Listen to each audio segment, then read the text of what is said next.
Mais en dehors de ça, il n'a qu'à rester dans sa case là-bas. Qui nous laisse tranquille.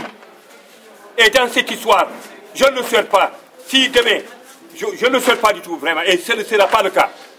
Mais c'est une hypothèse. Demain, on perd les élections à Matam. Mais c'est nous, comme je l'ai dit à Hampoulane, comme il aime oui, c'est nous. C'est Macky aussi, parce que Macky, il ne mérite pas ça. Oui. Il ne mérite pas ça, Macky Sall. Donc, j'ai dit qu'il n'a qu'à rester chez lui.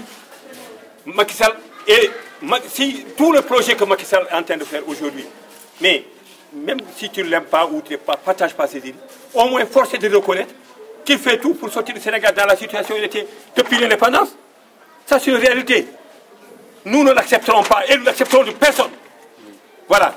Tous les responsables, madame, prenons nos responsabilités. Ayons le courage de discuter avec nous. Parlons-nous entre nous. Et on gagnera. Si on devait gagner 50-60%, on va gagner à 100%. C'est le vœu que je... militants, femmes, hommes, jeunes, responsables de la commune, étaient présents. Les renseignements généraux certainement, ils ont fait des rapports. Mais nous, on a osé, pas question...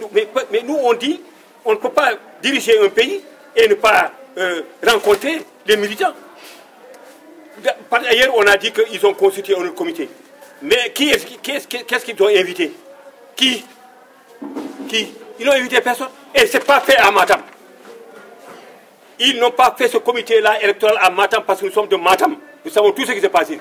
Ce que nous avons fait ici avec notre comité, c'est toutes les populations qui ont adhéré à ce comité électoral. J'apprends que oui, ils vont déposer un comité. Et vous savez comment j'ai été informé? Oui, ils m'ont dit, voilà, ça va, c'est moi XYZ, je vous appelle parce qu'on a créé un comité électoral. Comment peut-on créer un comité? Moi qui est responsable moral, je ne suis pas au courant. Après, vous dire que les autres. Voilà, j'ai créé mon comité électoral, tu es le vice-président. Voilà, j'étais désigné vice-président. Moi, on ne me désigne pas. Oui. Toute ma vie, j'ai lutté. J'étais député, j'ai lutté pour être député. Avec Macky Sall, on a lutté pour avoir le pouvoir dans ce pays. Moi, c'est le peuple qui me nomme. Là, je suis nommé PCA, mais par la volonté divine, mais également, c'est par Macky Sall, et je le remercie. Donc, ce comité électoral qui a été élaboré par d'autres ne prospérera pas parce que ce n'est pas les populations de Matam qui sont aujourd'hui poussées qui accepteront ce comité électoral. Et légitime. C'est ça la réalité. Je vous ai dit tout à l'heure, il est militant et responsable du parti dans les Agnam.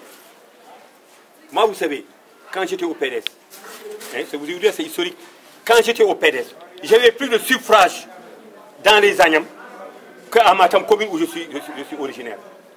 Ah oui, j'avais plus de militants. Mais avec l'avènement de la paire au pouvoir, je me suis dit que maintenant chacun n'a qu'à... Ça a été une tâche, ça m'arrangeait. J'ai dit aux autres, les femmes et les autres, chacun n'a qu'à être dans son bled, si je puis dire, et travailler pour massifier et tout.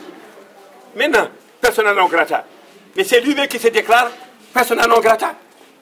Parce qu'il fait des choses illicites. Oui. Hein? Oui. Mais il vient chez nous même. Mais, oui. Moi, tout le monde me connaît dans ce pays-là. Oui. On me connaît plus dans ce pays qu'à Matam où je suis né. Oui. C'est vrai. Oui. Mais il devait aviser ceux qui sont responsables. Oui. La preuve, il y a une période là où on a déclaré persona non grata. Ici, c'est historique. Mais qui l'a fait rentrer à Matam? Qui l'a fait rentrer à Matam? Ben, c'est moi, avec les autres, qui l'ont fait dire. Tu es Sénégalais, tu es député, tu dois rentrer à Matam. Personne ne peut t'en empêcher. On a été l'accueillir à 1 kilomètre de Matam. On l'a fait rentrer à Matam. Il a fait ses discours et tout. Et on l'a reconduit. On n'a pas touché un de ses cheveux. Oui, mais c'est lui qui s'est mis dans cette situation-là. Parce que monsieur a beaucoup de pognon, beaucoup d'argent. Il pense, il doit faire ce qu'il veut. Non, ça ne marchera pas.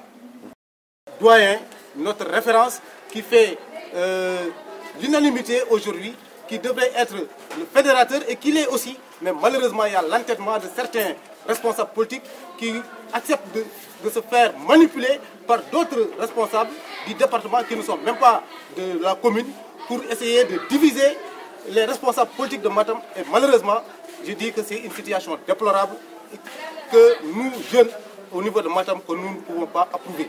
Aujourd'hui, ce qu'on souhaiterait et ce qu'on souhaite, puisque le président de la République a initié, n'est-ce pas, un projet de réforme, pour ne pas que la population soit divisée, ils devraient tous se fédérer autour du doyen Modici, qui n'a aucun intérêt à ce que le parti se divise, qui n'a aucun intérêt à ce que les responsables politiques se divisent, pour le seul intérêt, au-delà du président de la République, mais l'intérêt du pays, qui est vraiment aujourd'hui la stabilité, l'instabilité, n'est-ce pas, de nos institutions, que le président a initié et qui demande à ce que toute la population globalement vote oui, pour que vraiment qu'il puisse encore continuer sur cette lancée qui est, n'est-ce pas, le développement du Sénégal, qui est sa seule leitmotiv.